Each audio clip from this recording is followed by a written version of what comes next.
There are exterior forces and social constructs that are really prompting people to not evolve. There's something happening in, you see it in marketing, where you drive a Toyota, you need a car, right, to get to work or do whatever you're doing. But then you think, I'm getting this raise, maybe I should refinance and get a Benz or a Beamer. Yeah. And so what's happening there is, instead of thinking about, well, what can I do on my evolutionary path as a human being to evolve, you're investing that into stuff. You're investing that into something where you give away your money, which is like energy, right? So you only have so much money, and you're diverting it into something that's going to give you maybe a little immediate satisfaction. It will give you the impression that you're fitting in or whatever. But really, if you were to take back that money and think about what you could do with that to evolve yourself, then you will evolve. So if we're trying as human beings to evolve, to get to the next level as an individual, to individualize, self-actualize, all that stuff, we have to redirect that energy, redirect that money, those resources, into things that work for us as human beings, not stuff. So when you're being sold this car or this upgrade of some kind, another material thing that's going to make your life oh so better, what is happening from a marketing point of view is the seller is reaching inside of you. They're kind of connecting with and trying to capture and contain your evolutionary drive, your natural evolutionary drive. You want to evolve, you want to upgrade yourself, you want to be better.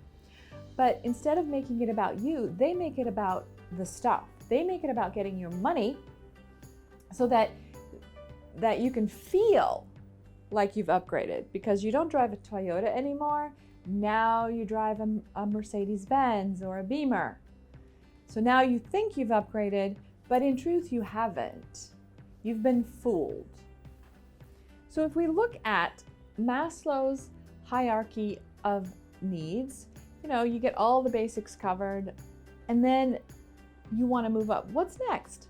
You got the food, you got the physical safety, you've got water, and you've got air, and you found a significant partner in life, you're forming a family. What's next? There's community and belonging. That's the next step. Then there's self-esteem and self-actualization.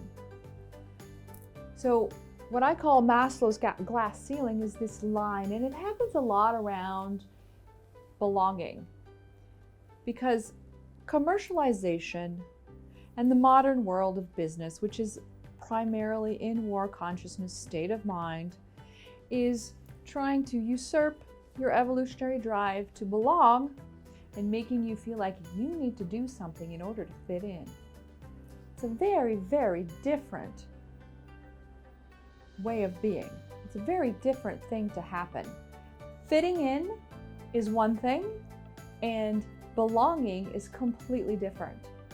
So instead of getting dragged down and, down to the car lot, or having to get another bigger house or a bigger this or whatever to blow your money on, consider what it means for you to belong and what it would be like if you didn't need to fit in.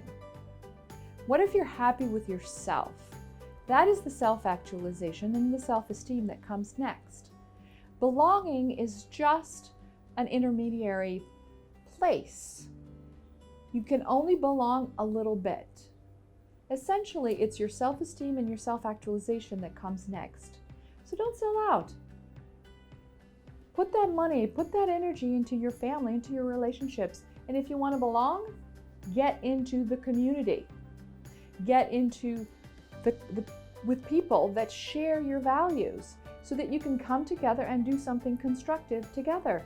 That is love consciousness, coming together to do something constructive, not to take somebody out, not to, go fight a war, but to do something constructive. And a lot of times it's right there in front of us. It's right there in our everyday lives. There are people everywhere, our neighbors that need help. When's the last time you went out and shoveled snow for somebody because they just had surgery, or they're elderly and maybe their children live far and it's going to take a day and they're locked in? What can you do on a daily basis to belong right where you are? If you belong right where you are, you're not sucked in to all of these needing to have something more, because you learn to cultivate joy in those moments and just be there in the present and be joyful and be whole. Learning to break through Maslow's glass ceiling is incredible. It allows you to go to the next level and not get stuck cycling around in that sickness of more and the happiness lie and everything that commercialization is doing to you, not for you. So break through, get to the next level.